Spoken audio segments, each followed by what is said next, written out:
Pues muchas gracias, hermanos, por la invitación. Realmente es un acto de fe invitar a alguien que no he conocido en persona, gracias al Facebook. Tuvimos la oportunidad de conocer ahí a Héctor y ha sido un tiempo muy interesante de compartir lo que Dios está haciendo en nuestras vidas.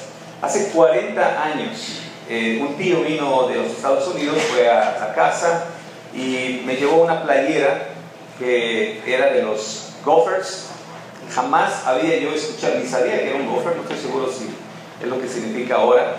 Ni siquiera yo sabía de la existencia del estado de Minnesota y mucho menos de los Estados Unidos. Unos 25 años atrás, hubo extranjeros en una escuela ahí en Mérida y creo que fue en el 93 cuando se coronaron los mellizos. Okay. Los Twins. 91, bueno, era por allá y alguien me regaló una playera de los Twins, ¿no? Bueno, no creo mucho en las señales, pero si creyera en las señales, eso sería un indicador de que Dios quería que viniera aquí a este lugar y de verdad, si me lo hubieran contado, no lo hubiera creído, pero por la gracia del Señor estamos acá y eso es lo que realmente importa. He orado para que el Señor en estos días nos hable, porque necesitamos más que nunca de su santa palabra. Y yo quisiera que pudiéramos encuadrarnos, cuando menos en tres cositas, en lo que vamos a estar hablando. Quisiera que pensáramos o nos ubicáramos en estas tres funciones o tres responsabilidades muy rápidas. Número uno, queremos escuchar la palabra de Dios. La palabra nos dice que debemos ser oidores, ¿ok? Pero también debemos ser hacedores, ¿sí? Debemos poner en práctica. Debemos aplicar lo que Dios nos habla, ¿verdad? Pero yo te invito a pensar en una tercera responsabilidad que generalmente no la consideramos. Yo te invito a que en estos días abras tu corazón para que puedas escuchar, para que seas desafiado a poner en práctica, pero también a prepararte para que puedas compartir, para que puedas comunicar. Creo que cada creyente debe ser un oidor, un hacedor, pero también un comunicador.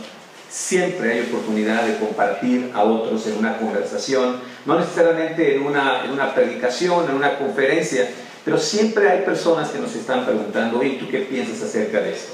Y qué bueno que Dios nos da ese tipo de oportunidades. Entonces, por eso, si quieren tomar notas, adelante. Y todo lo que voy a poner aquí, lo voy a poner a consideración de los hermanos para sacar copias, etcétera. Si hay algo bueno, pues es el Señor, y si hay algo que no se entiende, algo malo, es propiedad intelectual mía por completo, ¿ok? Así que vamos a ubicarnos ahí. Y pues de veras, muchas gracias por esta invitación. Bien, vamos a hablar en estos días acerca de un tema que es probable que para algunos de nosotros, al escuchar la palabra el Evangelio, tengamos la actitud que al menos yo tuve la primera vez que subí a un avión. Recuerdo que la primera vez que subí a un avión no podía yo dormir, de la emoción, etcétera, etcétera. Y bueno, pues subí y realmente todo es nuevo, todo está muy chévere, todo está emocionante, ¿no? Y bueno, pues me llamó la atención que había una muchacha ahí muy simpática, estaba explicando, ya saben, todas las medidas de seguridad y creo que yo era el único que era la primera vez que viajaba, porque estaba yo a punto de sacar mi libreta y tomar notas, ¿no? Y hacer preguntas. Y todo lo que decía era interesantísimo. Bueno, la segunda vez, pues ya más o menos, pues no era totalmente nuevo, pero una vez más a escuchar con atención, a escuchar lo interesante. La tercera vez dije, otra vez lo mismo. Bueno, ya después de varias veces de viajar en avión, uno piensa, creo que yo puedo hacerlo mejor que estas personas, ¿no? Espero que cuando ustedes oigan la palabra evangelio no tengan esa misma actitud. Bueno, vamos a hablar acerca del evangelio y la familia cristiana. Podemos hablar de muchísimos factores y podemos hablar de muchísimos asuntos que tienen que ver con la familia. Desde que tengo uso de razón estoy escuchando esta frase, la familia está en crisis, desde los 70s, de los 80s. Bueno, creo que no necesito mucho tiempo para convencerles de que efectivamente la familia está en crisis, la familia cristiana está en crisis.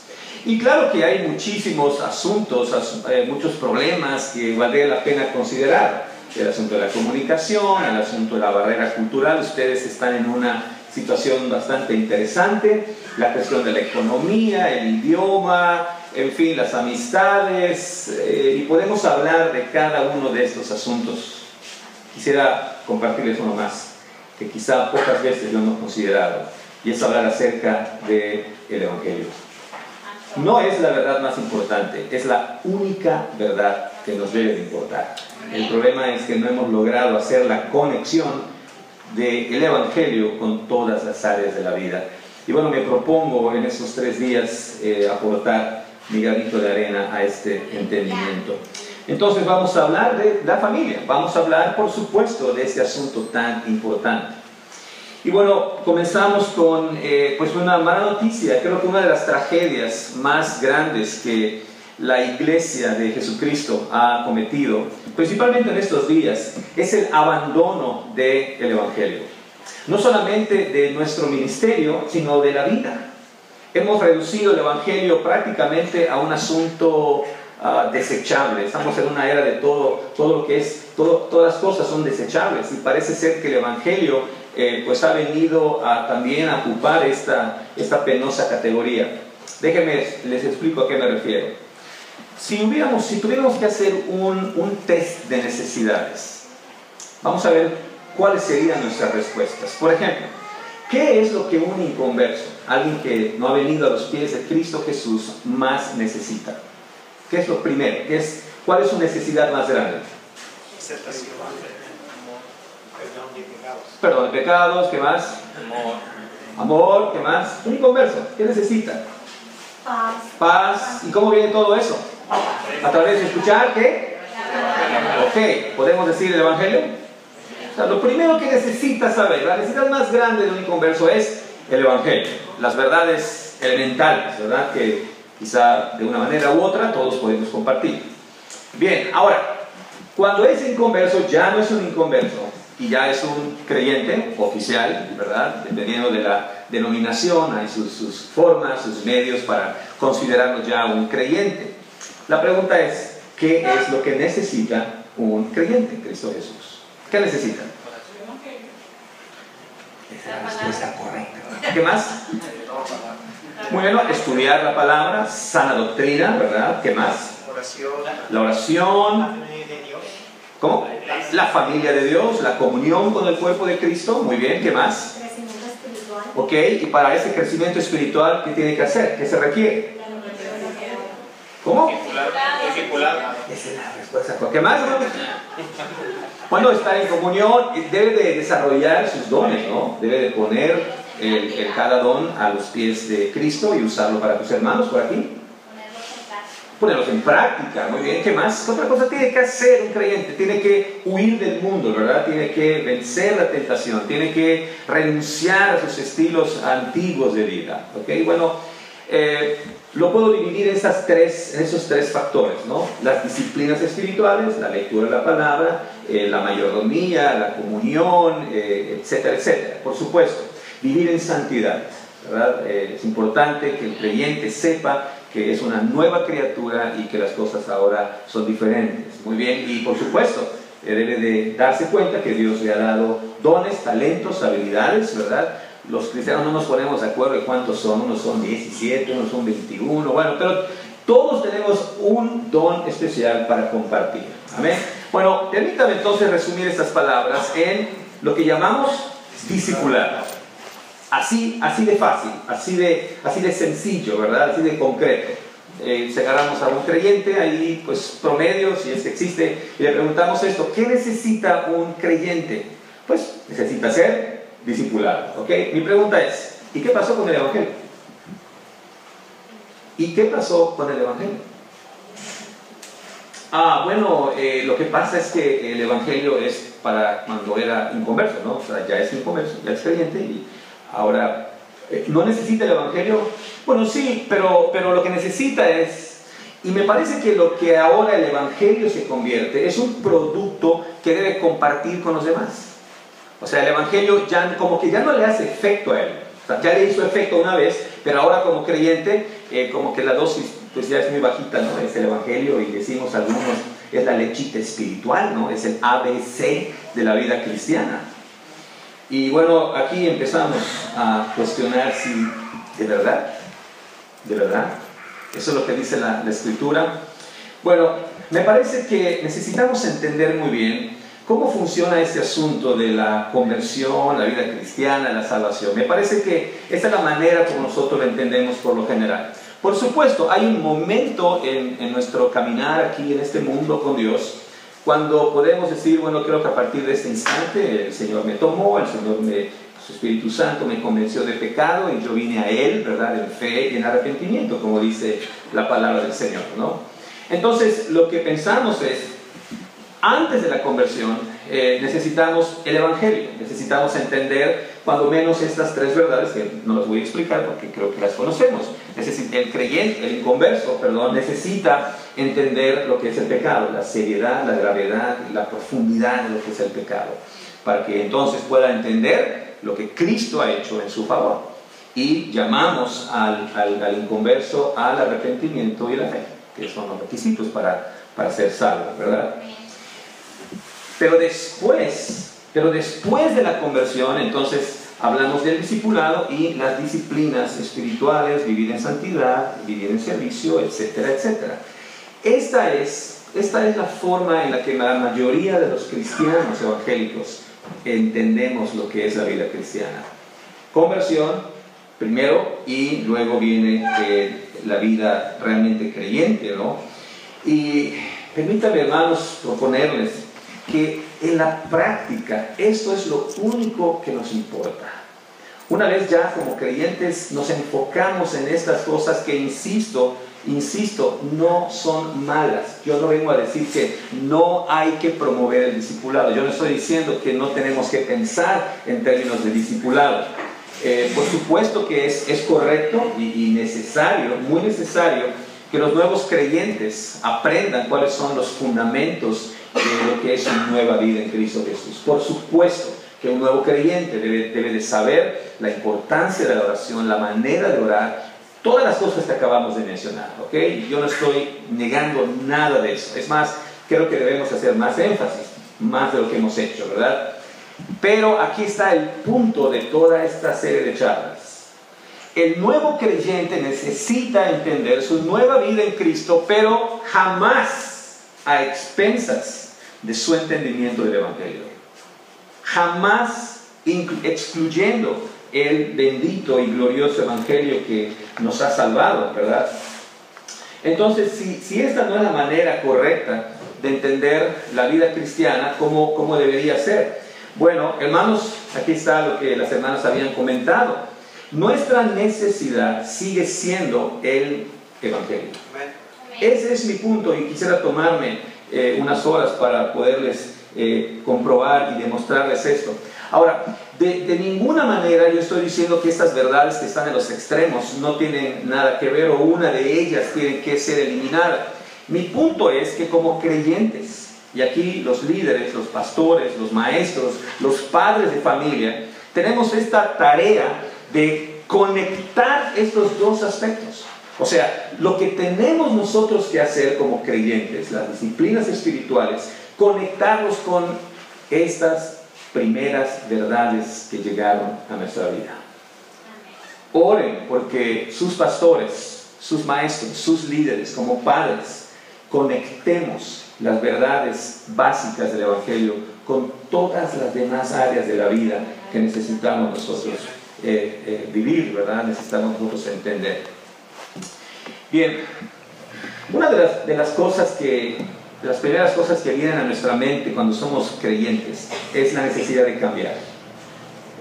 La palabra cambio es una palabra muy desafiante, la palabra cambio es una palabra muy atractiva, ¿verdad? El cambio nos seduce, o sea, donde hay cambio hay vida, ¿verdad? La vida, el ser humano en sí es un conjunto de cambios, ¿no?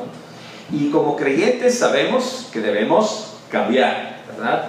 La palabra nos dice de diferentes maneras. Tenemos el mandato de ser perfectos como nuestro Padre es perfecto, de ser santos como el Señor es santo, ¿verdad? En pocas palabras queremos cambiar. Los pastores, los predicadores tenemos la consigna que cuando predicamos la palabra necesitamos aplicar a la vida de las personas, y eso significa el cambio. El cambio viene al aplicar la palabra de Dios. Pero la pregunta es, ¿cómo intentamos los cristianos cambiar? ¿Qué estamos haciendo? ¿Cuáles son las estrategias que generalmente los cristianos empleamos para cambiar? Bueno, algunos cristianos intentan cambiar haciendo cosas, haciendo. ¿A qué me refiero con eso? Bueno, pues como dije hace un instante, se pregunta, ¿qué debo hacer como creyente? Y cuando un nuevo creyente le pregunta a su pastor, ¿y qué es lo que debo hacer ahora que soy creyente? Creo que es la pregunta que espera todo pastor, porque en ese momento sacamos la lista de 781 páginas. Eso es lo que tienes que hacer, ¿verdad? Ahora que eres un nuevo creyente en Cristo Jesús. Y eso como una especie de una losa pesadísima, más grande que la del Pípila, ¿verdad? Y la gente dice, bueno, pues ni modos, ¿no? Ya me metí en esto y pues se supone que eso es lo que debo hacer.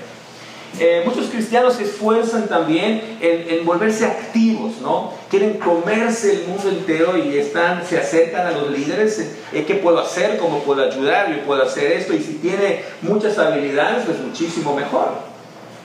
Personas que buscan también crecer absteniéndose de las tentaciones, cosa que es verdad, es cierto. Yo no estoy diciendo de que esto es algo malo en sí, ¿verdad?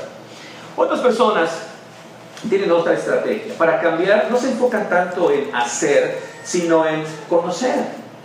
Entonces, si les gusta un poco la lectura, bueno, pues el énfasis está en almacenar buenos libros, comprar buena literatura, estar escuchando a buenos predicadores, a buenos maestros de la Biblia, y básicamente consiste en estar almacenando información útil, necesaria, práctica. Pero lamentablemente, y no sé cómo está por aquí, pero al menos en mi contexto más cercano, la psicología está ocupando un lugar muy peligroso. Muchos cristianos están, quizás sin saberlo, están introduciendo conceptos meramente humanistas con un ligero barniz de textos bíblicos como ámate a ti mismo, o Dios quiere que seas feliz, ¿no? Como que la esencia del Evangelio es simplemente hacer personas más felices o personas más funcionales, personas más eficientes, ¿okay? Por supuesto que el Evangelio logra eso de alguna manera, pero ¿es esa la esencia del Evangelio? ¿Es ese el punto principal? ¿Sí? Conociendo. Bueno, estamos según los que sí saben de este asunto, en la era postmoderna, donde ya no tanto importa si las cosas son verdad, sino si las cosas las puedo experimentar, ¿sí? En la época del modernismo se preguntaba, ¿es cierto esto? Y ahora la pregunta es, ¿me sirve para algo? ¿Me impacta esto? Y bueno, pues seguramente ustedes habrán escuchado de algunas experiencias religiosas, como decía el hermano Enrique Iglesias hace unos años en su himno muy conocido. La gente hoy está enfocada mucho en cómo se siente, qué está experimentando. Son famosísimos los encuentros, ¿verdad? Ahí, que es una serie de llevarlos a un lugar muy hermoso como este, y bueno, hacer una serie de prácticas que es una mezcla de, creo que brujería, regresiones, psicoanalismo, freudiano, bueno, cosas espantosas. Son medio estrictos, ¿verdad? Pero las personas que han estado ahí relatan que eso es lo que ocurre. Prácticamente es sentir. Me temo que muchos cristianos están yéndose en esa dirección. Hay un himno, no sé si aquí se conoce, pero en México es muy famoso, que dice: mi Dios es real. No sé si lo han escuchado. Mi Dios es real porque lo siento en mi ser. Yo decía, a ver, espérame tantito, Dios es real aunque tú no lo sientas en tu ser. Y creo que debemos reconocer que muchas veces nuestros sentimientos nos engañan, ¿verdad? Engañoso es el corazón más que todas las cosas y perverso. Mi Dios es real y bueno, si tú estás buscando al Señor, pues es posible que lo experimentes, pero Dios no deja de existir porque tú estás deprimido. Si tu equipo pierde una final estrepitosamente con un mejor equipo, ¿verdad?, en los últimos minutos, eso, pues Dios no tiene la culpa, Dios sigue existiendo, ¿no? No puedo resistir dejar de hablar del mejor equipo y las obras que hace, ¿no? Bueno, yo creo que esas personas son las que están quizá en un estado más vulnerable, porque cuando dependemos de las emociones, y yo voy a hablar de eso más adelante, nos llevamos las decepciones más grandes y más peligrosas, ¿no? La pregunta es, ¿y el Evangelio? ¿Dónde quedó el Evangelio? Nos enfocamos tanto en estar haciendo, en estar conociendo o en estar sintiendo que nos olvidamos lo que dice la Biblia. Romanos capítulo 1, versículo 16 sigue diciendo: porque no me avergüenzo del Evangelio, porque es que es poder de Dios para salvación. El Evangelio es poder para salvación.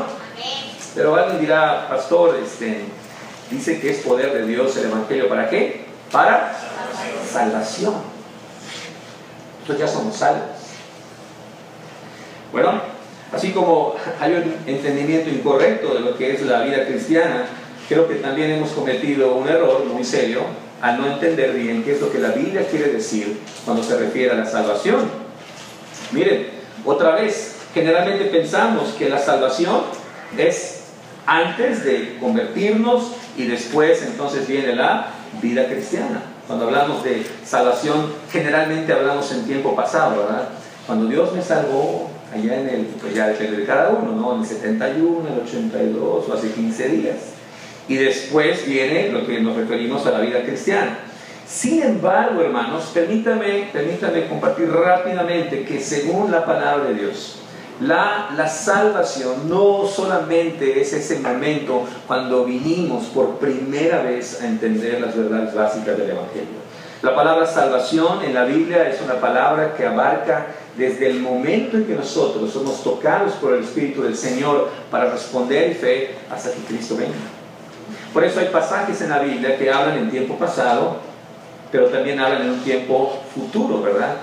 Entonces, obviamente, ese primer punto de la salvación es cuando nosotros nos convertimos, cuando nosotros dimos ese giro de 180 grados. Y por favor, cuando estén hablando de su vida antes de Cristo, hablen en términos de 180 grados, porque he escuchado hermanos que han dicho así: cuando Cristo vino a mi vida dio un giro de 360 grados. Yo digo, hermano, no soy muy bueno en geometría, pero 360 grados quiere decir que usted volvió al mismo lugar. Creo que lo que usted quiere decir es 180 grados. Eso, hermano, eso.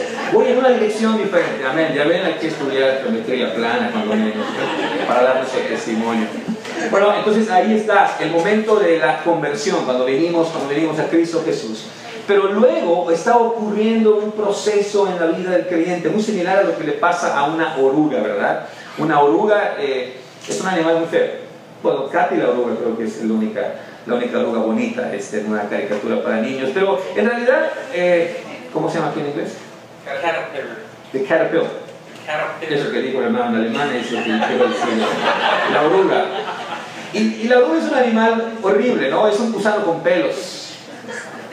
¿Quién adoptaría un gusano con pelos? Pero lo que está ocurriendo en la vida interna de esta oruga es un cambio que no vemos. Y en un momento dado, esa horrible oruga se convierte en una mariposa, ¿verdad? Pero bien, ya es una mariposa, pero todavía no se ha manifestado. Lo mismo ocurre con nosotros. Si tú puedes ver a la persona que está a tu lado, es una fea oruga. No la vais a matar, no la vais a pisar, trátala con cuidado, ¿verdad? Porque un día se va a convertir en una mariposa. Y la Biblia habla de este día, ¿verdad? El día de Jesucristo, cuando Él venga, y entonces nosotros seremos transformados, y dice la palabra que le veremos como Él es, porque seremos como Él es. Ojalá ese día fuera hoy, ¿verdad? Ojalá el Señor venga. Ahora, la Biblia se refiere a estos tres momentos como la salvación. Todo esto es la salvación. Ahora, ustedes conocen un pasaje bueno, no sé si es muy conocido, pero al menos es uno de nuestros favoritos, que está en Filipenses capítulo 1, versículo 6. Si tienes una Biblia ahí a la mano, la puedes abrir, pero si no, dice el apóstol Pablo: estando persuadido de esto, que el que comenzó en vosotros la buena obra. ¿Cuál es esa buena obra ahí? La salvación, ¿verdad? La venida de Cristo en nuestra vida. El convertirnos en el templo del Espíritu Santo. Dice Pablo: el que comenzó en vosotros la buena obra. Estoy persuadido, estoy convencido, nadie me arrebata esta seguridad. Dice el apóstol Pablo: la perfeccionará. Ahora, en el idioma original en que se escribió la Biblia, no dice así, la perfeccionará. Literalmente dice, la irá perfeccionando, ¿verdad? Y esto nos habla de un proceso. Esto nos habla de un desarrollo. Hay un inicio, ¿verdad? Cristo viene en algún momento, es un evento, ¿verdad? Un término quizá más técnico, teológicamente hablando, sea la regeneración, ¿verdad? Nacemos de nuevo. Y cuando hablamos de nuevo nacimiento es como un bebé o ya nació o no ha nacido, ¿verdad? Es como estar embarazada o no estás embarazada, no estás medio embarazada, ¿verdad? Son asuntos absolutos. Pero la salvación no es así. Hay un momento, obvio, en que Cristo viene, es la conversión. Estamos nosotros ahora siendo salvados. Se le llama santificación. El Señor está completando, está desarrollando esa obra. Por eso me gustan más las versiones que enfatizan el carácter progresivo. Dios no ha terminado contigo, amado hermano.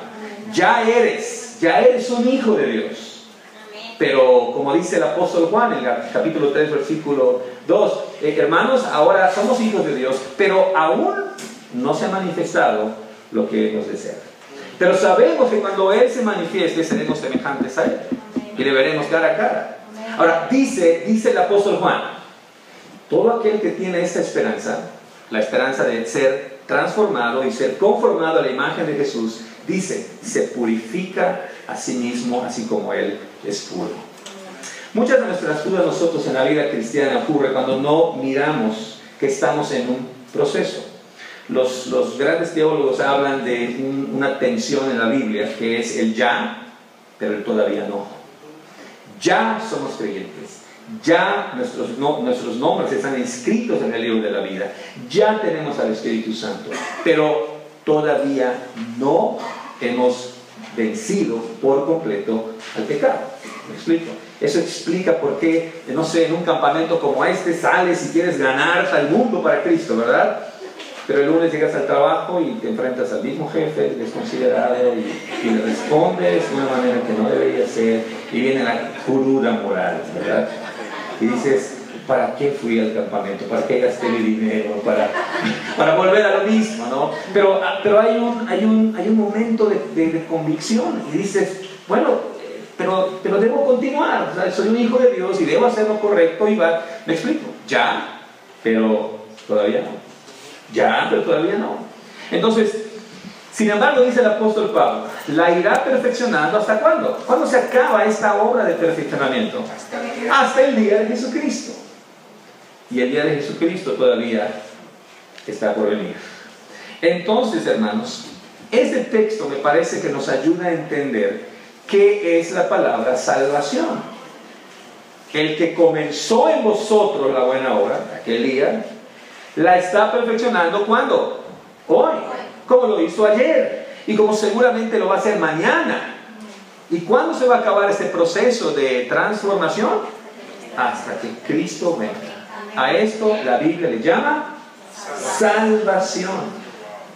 Leemos otra vez Romanos 1:16.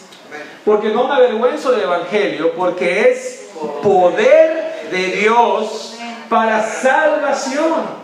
Es poder de Dios para traer a un pecador, ¿verdad? A un pagano, para traerlo de la esclavitud al pecado. Es poder de Dios para transformarme día a día. Y es poder de Dios para que un día yo sea conforme al carácter de Cristo Jesús. Ese es el Evangelio.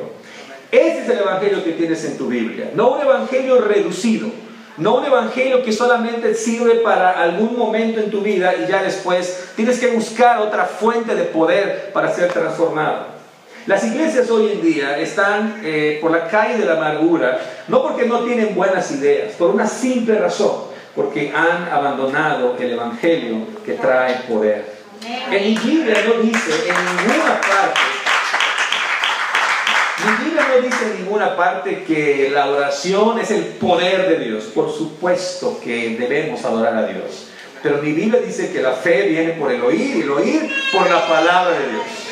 Lo que en nuestras iglesias, llámense como se llamen, si se consideran cristianas y evangélicas, necesitan predicar el poder de Dios que está en el Evangelio. Eso es lo que realmente necesitamos. Bueno, vamos a ver un pasaje que está en 1 Corintios capítulo 15, versículo 3. El apóstol Pablo, como ustedes saben, era pues un predicador nato. Fue llamado a predicar, ¿qué cosa? El Evangelio. Pero cuando nosotros nos imaginamos que el apóstol Pablo era un evangelista, seguramente, y debido a nuestras ideas culturales, pensamos que Pablo llegaba, armaba una campaña evangelística, ¿verdad? Pasaban los cientos y miles al frente, llorando, llenando tarjetas de decisión, ¿verdad? Recibiendo cursos por correspondencia. Ahora sería cursos vía correo electrónico, ¿verdad? Con blogs. Y Pablo decía, bueno, pues ya se convirtieron, ¿verdad? Ahí se ven, yo voy a seguir predicando el Evangelio en otro lugar. Generalmente pensamos que esa era la tarea evangelizadora del apóstol Pablo. Vean lo que dice el apóstol en el capítulo 15, versículos del 1 al 3. Este pasaje es muy conocido, ¿verdad? Tiene como tema central la resurrección gloriosa de nuestro Señor Jesucristo. Dice el apóstol Pablo así: además os declaro, hermanos, el Evangelio que os he predicado, el cual también recibisteis, en el cual también perseveráis, por el cual asimismo, si retenéis la palabra que os he predicado, sois salvos. ¿Okay? Fíjense lo que dice el apóstol Pablo aquí. Dice, el Evangelio que ustedes recibieron, en el cual también, ¿qué? Deben ustedes estar perseverando. O sea, el Evangelio no es un producto desechable, es lo que necesitamos hoy en día. Ahora, vean cómo Pablo resume lo que es la esencia del Evangelio. Dice así el versículo 3: porque primeramente os he enseñado lo que asimismo recibí, que Cristo murió por nuestros pecados conforme a las Escrituras, y por supuesto, y fue sepultado, y resucitó, y apareció a Cefas, etcétera, etcétera, etcétera. Bueno, llama la atención, al menos para mí, que Pablo dice, porque primeramente yo les anuncié el Evangelio. Y podemos tomar esa palabra en dos sentidos. Por un lado, podemos pensar que lo primero, en términos de tiempo, Pablo les predicó a los corintios fue el Evangelio. Es de entender. Pero creo que la idea de primeramente no es tanto un asunto de tiempo, sino un asunto de importancia. Por eso me gusta esa traducción que dice, porque ante todo, porque lo más importante que cualquier otro mensaje que yo tenía para ustedes, les prediqué el Evangelio. Y lo resume en 5 palabras. Cristo murió por nuestros pecados.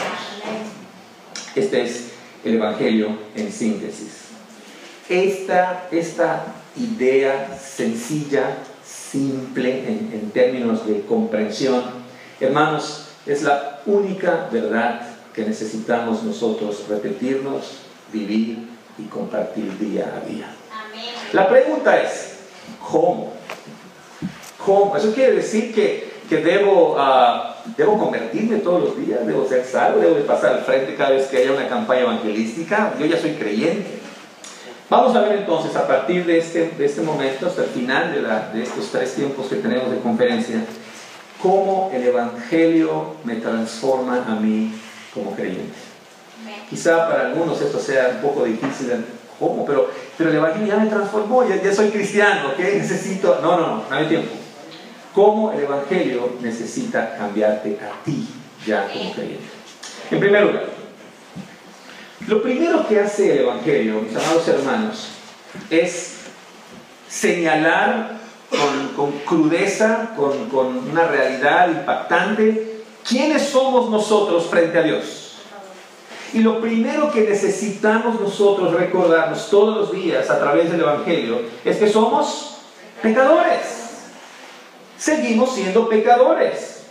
Ahora, a veces no entendemos muy bien lo que es la doctrina del pecado. Generalmente pensamos que el pecado es cuando tú dices, bueno, mañana me voy a levantar, me voy a reventar, voy a hacer esto y aquello, y qué me importa lo que digan los demás. Bueno, evidentemente el pecado significa pues hacer lo que le desagrada a Dios, ¿no? Por supuesto que la Biblia está llena de advertencias al pecado.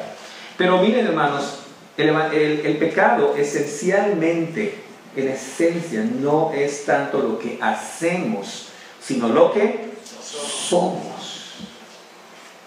La Biblia dice que somos pecadores. Y debido a que somos pecadores, entonces, ¿qué es lo que sabe mejor hacer un pecador? Pecar, por supuesto. Y uno tiene un doctorado, ¿verdad?, para pecar. Yo no le enseñé a mis hijas a mentir. Yo tuve que tomar un curso, hermanos, para poder mentir, porque no sabía mentir. Tuve que tomar un curso intensivo que repetí, ¿verdad?, para enojarme. Tuve que tomar varios cursos para hablar y para decir palabras hirientes a mi mujer, porque yo nací muy bueno. No. ¿Cómo es que pecamos? ¿Cuántos de ustedes tomaron un curso con, no sé, algún departamento, una escuela elemental, donde les enseña, a ver, para mentir tienes que hacer esto, a ver, tienes que hacer tu mejor esfuerzo, ahora miente? No, de verdad. Nacemos con una naturaleza inclinada al mal. Nacemos con una naturaleza que se inclina. Somos rebeldes desde el momento que nacemos. Esto es muy importante, hermanos, para entender la doctrina del pecado. El pecado no solamente es ocurre cuando tú haces, sino cuando tú estás durmiendo plácidamente, quizás soñando con los angelitos, sigues siendo un pecador. La Biblia dice que somos pecadores. Ahora, ¿qué es el pecado? El pecado, en pocas palabras, consiste en vivir ajenos de Dios. Consiste en adorar más las cosas creadas que a Él. Es no creer la palabra de Dios, es rebelarse contra Dios, significa confiar en algo diferente que Dios, etcétera, etcétera, etcétera. Y lo que somos determina lo que hacemos. ¿Por qué pecamos? Porque todavía somos pecadores. Ahora, quisiera hacer una aclaración muy importante. El pecador que se ha arrepentido sinceramente de sus pecados y ha confiado en Cristo Jesús, ya no está bajo condenación. Eso es lo que dice el apóstol Pablo con suma claridad en el capítulo 8, versículo 1 de Romanos. ¿Qué dice ese pasaje? ¿Alguien lo sabe de memoria? Ahora pues, ninguna condenación hay para los que están en Cristo Jesús, los que no andan conforme a la carne, sino conforme al Espíritu, ¿verdad? Bendito sea el Señor. Ese pecado que a veces te acuerdas y dices, ay, ninguna condenación hay para los que están en Cristo Jesús. Por supuesto, queda claro esto. Sin embargo, el mismo apóstol Pablo, más adelante, nos recuerda que aunque ya no estamos bajo condenación, seguimos luchando contra el pecado. ¿Por qué? Porque el pecado ya no es el amo y señor que antes nos gobernaba. Pero el pecado está ahí. Está ahí como un residente, como un inquilino incómodo, ¿verdad? Y el apóstol Pablo nos llama a vencer, a pelear contra la carne. Me gusta el pasaje que está allá en Romanos 7:21, donde Pablo dice, así que, queriendo yo hacer el bien, hallo esta ley, que el mal está en mí. Ahora, lo interesante del pasaje no es descubrir que el mal está en nosotros. Fíjese lo que dice el apóstol Pablo, queriendo yo hacer el bien. En otras palabras, aún en mis mejores momentos como cristiano, descubro que el pecado está ahí. Hace varios años tenía yo una conversación pendiente, esas conversaciones que no quieres que ocurran, pero tenía que hacerla con un hermano, así como seguramente no hay aquí en las iglesias de la FCA aquí en Minnesota, un hermano solamente en Yucatán, tú sabes, Pablo, lo que estamos hablando, ¿verdad?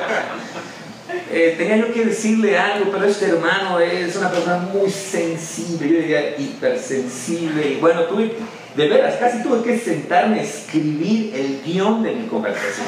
Decía, no voy a decir. Es más, lo primero que voy a decir, ¿cómo le voy a decir? ¿Qué tal, estimado hermano? Es muy falso. ¿Qué tal apreciar? Tampoco, mucho menos, ¿no? Hasta esas cosas, porque es un hermano muy sensible, ¿no? Casi escribí el guión. Luego fui con la que revisa todos mis sermones, ¿verdad? Mi esposa me dijo, oye, ¿cómo ves esto?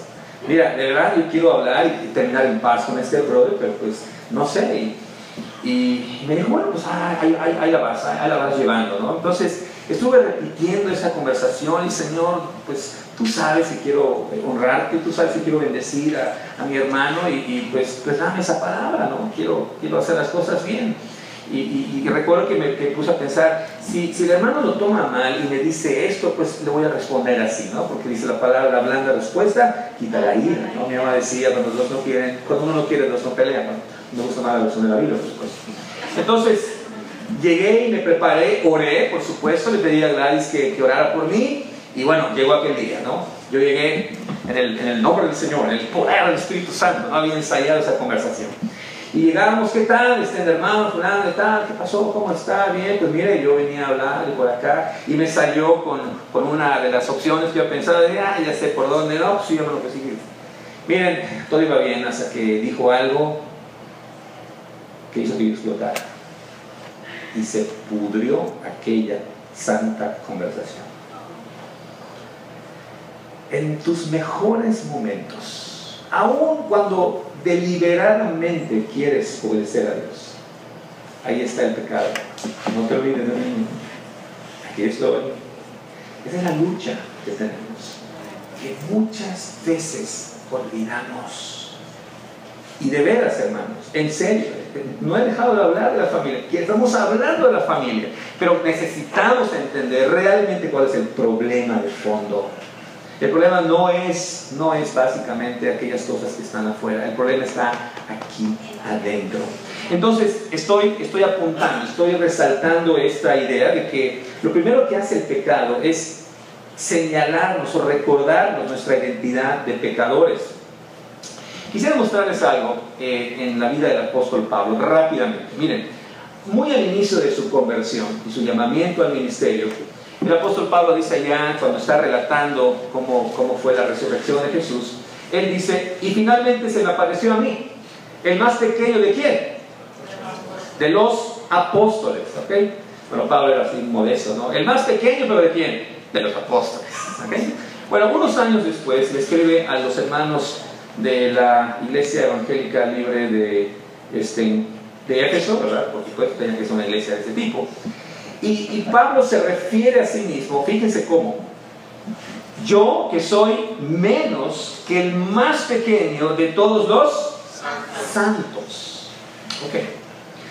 Casi unos pocos meses antes de morir, el apóstol Pablo escribe estas palabras. Palabra fiel y digna de ser recibida por todos, que Cristo Jesús vino al mundo a salvar a los pecadores, de los cuales, dice Pablo, yo soy el primero. Bueno, técnicamente Eva fue la primera pecadora, ¿verdad? Pero lo que Pablo está diciendo aquí es, de todos los pecadores, el más vil soy yo. Entonces, si tomamos el orden cronológico de estas palabras, ¿qué es lo que se fijen? Primero Pablo empieza a considerarse como el más pequeño, ¿pero de quién? Apóstoles. Unos años más adelante, ya no le apunta tanto a su estatus de apóstol y ahora se llama el más pequeño de los santos. Y al final de sus días, Pablo se mira a sí mismo como el más grande de los pecadores. ¿Notan la progresión? O más bien el descenso. Apóstol, santo, el número uno de los pecadores. ¿Qué le estaba pasando a Pablo? ¿Será que son achaques de la vejez? Era como decirle, Pablo, ¿qué pasó? Vamos, Pablo, la verdad, eres muy bueno, ¿no? Pues date un puntito de crédito. ¿Qué le estaba pasando a Pablo? ¿Será que se estaba volviendo más pecador? ¿Será que Pablo hacía más pecados o pecaba más fuertemente? Por supuesto que no. Miren, lo que estaba ocurriendo en Pablo es lo que regularmente el Evangelio hace cuando lo entendemos cabalmente. Por supuesto, esta línea pues representa nuestro caminar aquí por este mundo y en algún punto, por supuesto, tenemos que venir al conocimiento de Dios. A partir de este instante en que nos convertimos, ocurren cuando menos nuestra conciencia se va haciendo más sensible, cuando menos a dos cosas. Número uno, nos volvemos más conscientes de la santidad de Dios. ¿Ok? Nos damos cuenta de que Dios es más perfecto, más recto, más santo de lo que habíamos pensado. Dios no es Diosito, como a mí me molesta que digan en la iglesia, es que le oré a Diosito. Diosito suena como un llavero, ¿no? Como un osito de peluche. No, es el Señor. Jesucristo es el Señor, no es Diosito, hermano, por favor. Y no solamente es un asunto de palabras, es un asunto de lo que estamos queriendo decir, ¿no? Entonces, cuando el Evangelio llega, cuando el Espíritu Santo llega a nuestra vida, sensibiliza nuestras conciencias de que Dios es más santo de lo que habíamos pensado. Pero al mismo tiempo y de manera proporcional, va creciendo nuestra conciencia de nuestra naturaleza caída. Como decía Pablo, no entiendo lo que pasa. Lo que yo no quiero hacer, eso hago. Y lo que debo hacer, no lo hago. Miserable de mí. ¿Quién me librará de este cuerpo de muerte? No. Estaba ocurriendo lo que hemos notado que ocurría en la mente del apóstol Pablo, ¿verdad? Ahora, ¿qué va ocurriendo aquí? Noten ustedes esta brecha. Mientras más entiendo que Dios es santo, más me doy cuenta de mi condición miserable ante Dios. Entonces, ¿cómo le hacemos para llenar esa brecha?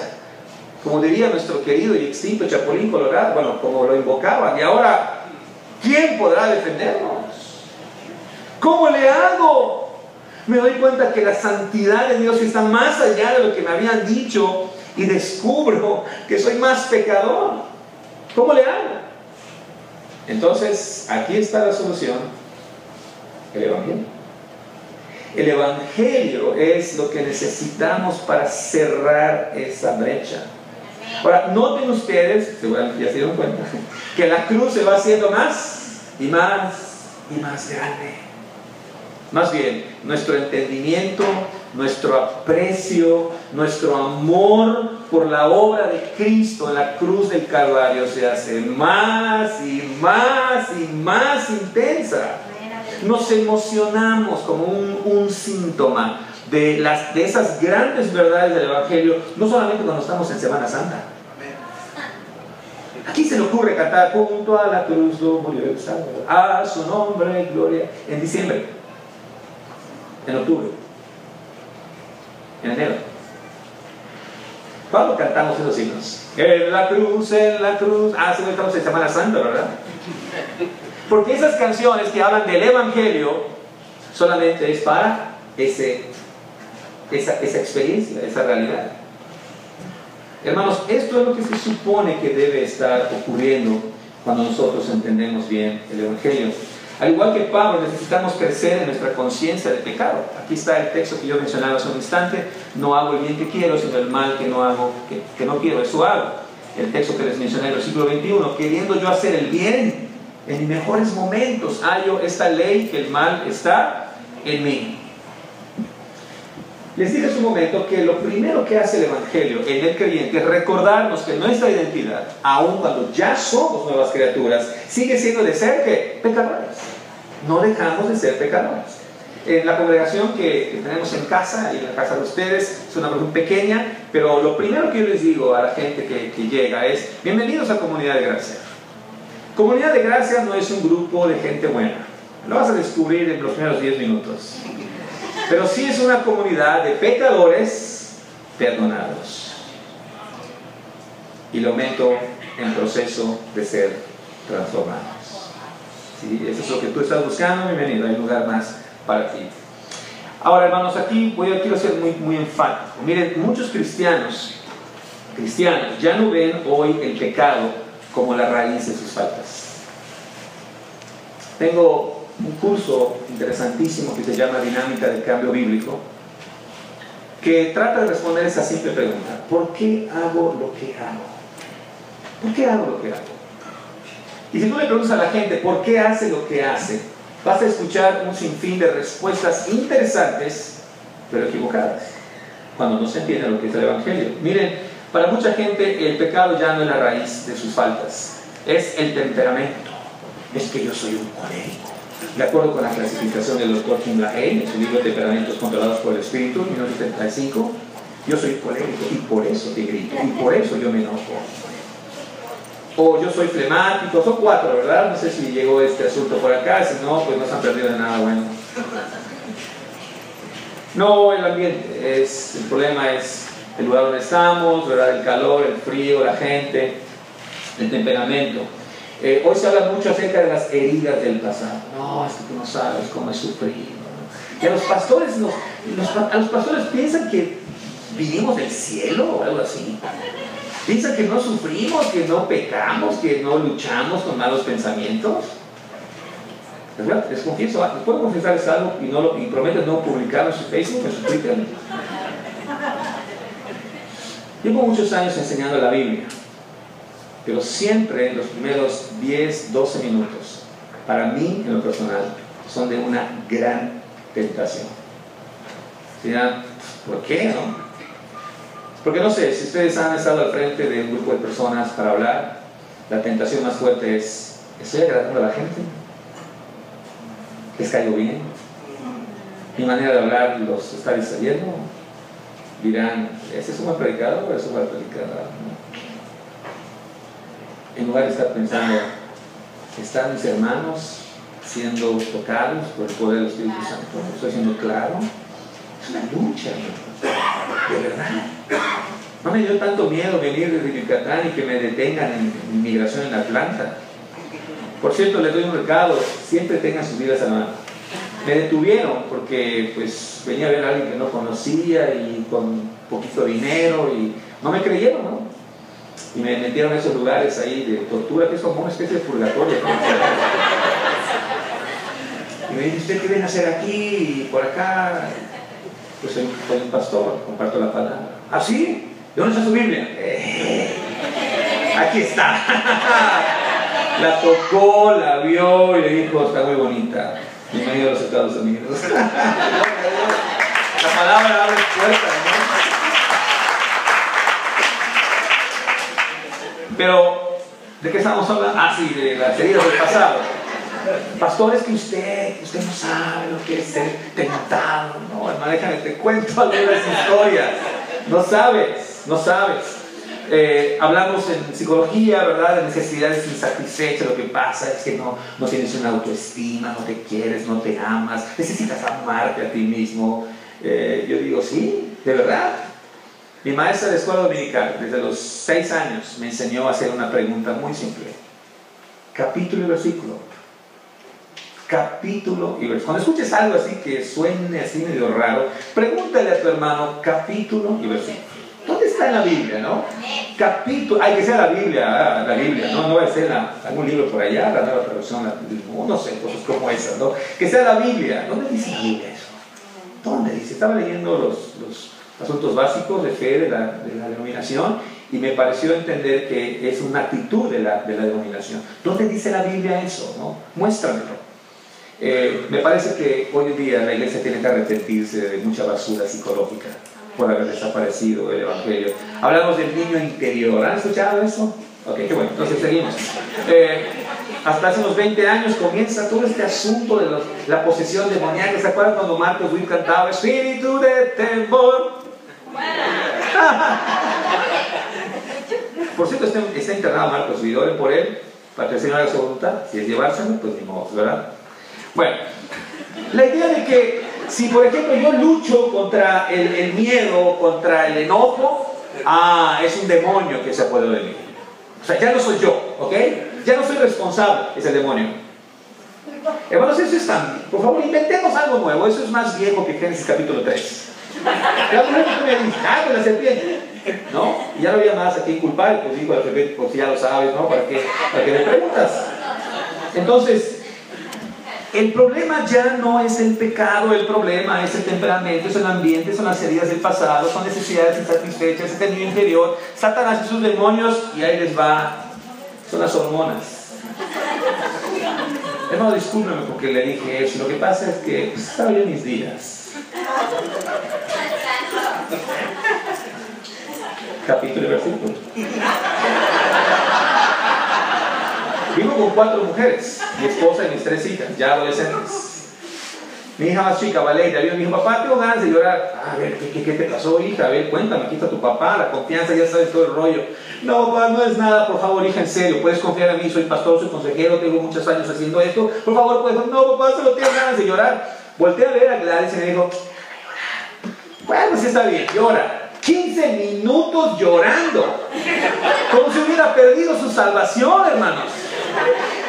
Se acabó la llorada, se limpió los ojos y dijo, papito, muchas gracias.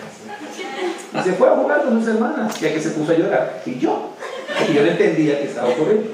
Bienvenido al mundo incomprensible de las mujeres. Como dijo Ada Ramones en una ocasión, a las mujeres no hay que entenderlas, solo hay que amarlas, ¿verdad? Amén, amén, amén.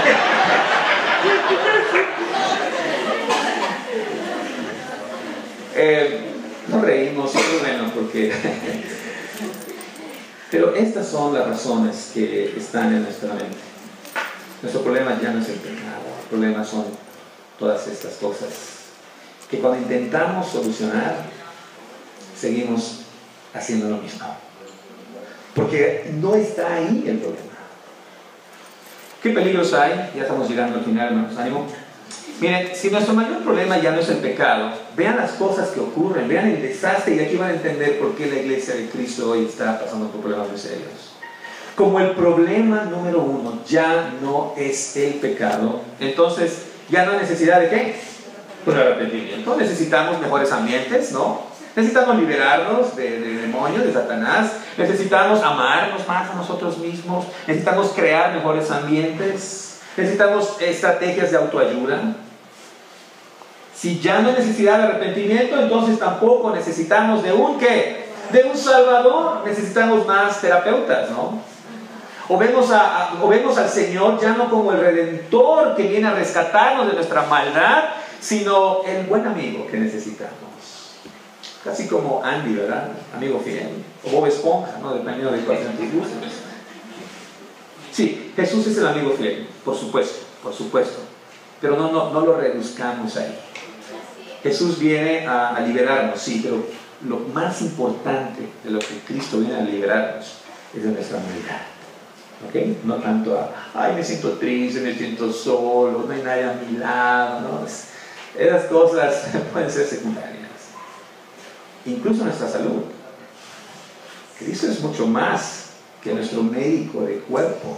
Sí, Él llevó en sus hombros nuestras heridas, pero lo más importante es que Él llevó nuestro pecado, nuestra rebeldía, nuestra maldad, nuestra incapacidad de obedecer y agradar a Dios. Ya no hay necesidad de un Salvador. Entonces yo no soy el problema eres tú. El problema es el ambiente, el calor, la falta de calefacción, etcétera, el gobierno. La solución entonces ya no está en la Biblia, está en los manuales de toda la información que necesitamos. Y aquí está lo más grave. No necesitamos el Evangelio. No necesitamos el Evangelio. Si dejamos a un lado lo primero que necesitamos escuchar todos los días, que todavía somos pecadores. Y como somos pecadores, necesitamos de un Redentor, un Salvador. Quisiera que quedáramos aquí en este primer punto. Entiendo y quiero que nos vayamos con este pensamiento. Sí, somos nuevas criaturas. Sí, bendito sea el Señor. Somos templo del Espíritu Santo. Sí, por supuesto que sí. Esperamos al Salvador, por supuesto que sí. Sí, le servimos con los dones que Dios nos ha dado. De manera imperfecta, por supuesto. Nos esforzamos por hacer lo que Dios nos manda. Yo estoy seguro que todos nosotros tenemos ahí escondidas algunas buenas obras que nadie ha visto, pero el Señor lo sabe. Y ahí está nuestro corazón, ahí están nuestras lágrimas. Yo no quiero negar nada de esto. Pero por encima de todo esto, necesitamos crecer en nuestro entendimiento de que todavía somos pecadores y todavía necesitamos el glorioso Evangelio. Mañana vamos a ver cómo el Evangelio nos ayuda a entender y a contrarrestar nuestras estrategias para quedar bien con Dios. porque en cada uno de nosotros hay un Mesías, hay un falso Mesías. Vamos a ver eso mañana. Nos ponemos de pie y oramos al Señor.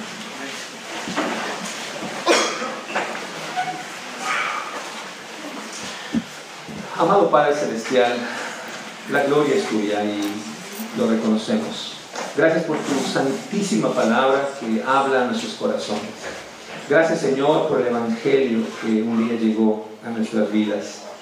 Pero, Señor, perdónanos porque nos hemos olvidado de él. Quizás nos hemos mantenido en el centro de nuestros pensamientos, de nuestros deseos, de nuestros planes, de nuestra conversación, de nuestro ministerio, Señor. Ayúdanos, Padre, sigue trayendo la luz de tu Espíritu Santo a nuestras vidas, a nuestros corazones.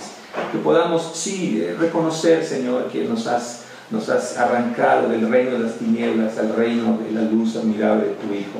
Pero, Señor, que nuestro problema más importante aún sigue siendo el pecado. Que ya no es el amo, ya no es el que reina, pero está ahí todavía. Y está ahí como un inquilino incómodo. Y, Señor, pedimos, rogamos que cada día tu Evangelio nos recuerde aún esta necesidad, para que entonces podamos saborear y podamos disfrutar la realidad de que tú sigues siendo nuestro Redentor. Quisiera, Señor, con tu Santo Espíritu, clavar este pensamiento en nuestros corazones. Sigue dirigiéndonos, sigue hablándonos, te lo rogamos en el nombre de Jesús. Amén. Dios bendiga.